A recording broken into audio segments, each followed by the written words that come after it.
ಎಲ್ಲ ಆತ್ಮೀಯ ಮಾಧ್ಯಮದ ಮಿತ್ರರಿಗೆ ನಮಸ್ಕಾರ. ಎಲ್ಲ ಬಂದು ಇಲ್ಲಿ ಸೇರಿದ್ದೀವಿ. ಮೊದಲನೇ ಸರ್ತಿ ಅಮರ್ಥ ಸಿನಿಮಾದ ಪ್ರೆಸ್ ಮೀಟ್ ಅಂತ ಮಾಡ್ತಾ ಇದ್ದೀವಿ. ಗುರು ಹೆಗಡೆ ಅವರು, ವಿನಯ್ ಪ್ರೀತಮ್ ಇಬ್ಬರು ಒಟ್ಟಾಗಿ ಈ ಸಿನಿಮಾನ ನಿರ್ದೇಶನ ಮಾಡಿದ್ದಾರೆ. ನಾನು ಮತ್ತು ಮೇಘನ ಬಹುಪಾರಕಾದ ನಂತರ ಈ ಬುದ್ಧಿವಂತ ಟೂ ರಿಲೀಸ್ ಆಗಿಲ್ಲಲ್ಲಪ್ಪ ಇನ್ನು. ಕಣಮ್ಮ, ಆಯ್ತು ಅಪ್ಪ, ಎಲ್ಲದಕ್ಕೂ ಬೈತಿಯಲ್ಲಮ್ಮ ನೀನು. ಒಟ್ಟಿಗೆ ಕೆಲಸ ಮಾಡ್ತಾ ಇದ್ದೀವಿ. ಒಂದು ಚೆಂದನೇ ಸ್ಕ್ರಿಪ್ಟು, ತುಂಬ ಮುದ್ದಾದ ಕತೆ, ಯಾರಿಗೂ ತುಂಬ ತಲೆಯಿಂದ ಮೇಲಕ್ಕೆ ಹೋಗೋ ಥರದ್ದೇನು ವಿಚಾರಗಳಿಲ್ಲ, ಮನಸ್ಸಿಗೆ ಹತ್ತಿರ ಆಗುವಂಥ ವಿಚಾರಗಳು. ಗುರು ಅವರೇ ಕತೆ ಮಾಡಿದ್ದಾರೆ. ನನ್ನ ಮತ್ತು ಗುರು ಅವರ ಸ್ನೇಹ, ನನ್ನ ಸವಾರಿ ಸಿನಿಮಾ ಮಾಡಿದಾಗ ಅವರು ಸವಾರಿಯಲ್ಲಿ ಪಾತ್ರ ಮಾಡಿದರು. ಅದನ್ನು ಅವರು ಜ್ಞಾಪಿಸಿದ್ರು, ನನಗೇನೋ ಮರೆತಾಗಿದೆ ಅನ್ನೋ ಥರ ಹೇಳಿದ್ರು. ಅವರು ನೆನಪಿತ್ತು.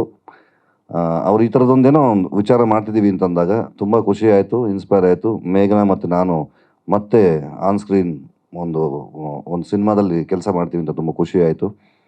ಕತೆ ಕೇಳಿದಾಗ ಇನ್ಸ್ಪೈರ್ ಆಗಿದ್ದು ಒಂದೇ ವಿಚಾರ, ಆ ಹುಡುಗ ಅವನ ಬಾಲ್ಯದಿಂದ ಹಿಡಿದು ಅವನ ಆ ಟ್ರಾವೆಲ್ ಹೇಗಿರುತ್ತೆ, ಅವನ ಜೀವನ ಹೇಗಿರುತ್ತೆ, ಅದನ್ನು ಹೇಗೆ ಅವರು ಮಾಡಿದ್ದಾರೆ. ಸ್ಕ್ರೀನ್ ಪ್ಲೇ ವಿನಯ್ ಮತ್ತು ಗುರು ತುಂಬ ಚೆನ್ನಾಗಿ ಮಾಡಿದರು.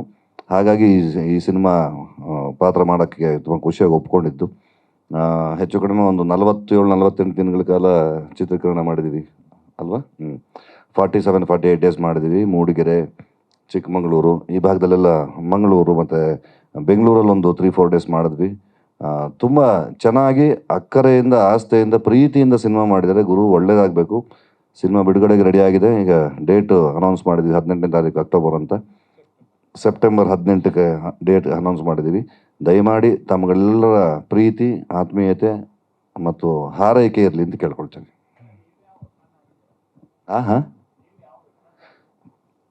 ಅದು ಸಿನಿಮಾ ನೋಡಿದಾಗ ಗೊತ್ತಾಗುತ್ತೆ.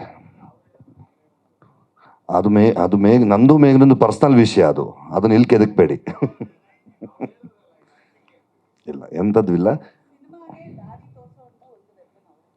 ಆದರೆ ನನಗೆ ದಾರಿ ತಪ್ಪಿಸುವಂಥ ವೆಪನ್ ಅವರೇ. ತುಂಬ ಮುದ್ದಾಗಿದೆ ಸಿನಿಮಾ. ಉಷಮ್ಮ ಪಾತ್ರ ಮಾಡಿದ್ದಾರೆ, ಚೆನ್ನಾಗಿ ನನ್ನ ಬಾಲ್ಯದ ನೀನು ಮಾಡಿದಲ್ಲಪ್ಪ, ಎದ್ದೇಳೋ ಮೇಲೆ ಬಾ, ಇಲ್ಲಿ ಮೇಲೆ ಬಾ. ಇವನಿಗೆ 2 ವರ್ಷದಲ್ಲಿ ಜಾಸ್ತಿ ಬೆಳ್ಕೊಂಬಿಟ್ಟವನೇ. ನನ್ನ 9th to 10th ಆ ಹುಡುಗ ಅವನು ಆ್ಯಕ್ಟ್ ಮಾಡಿದ್ದಾನೆ. ಮಾತಾಡು.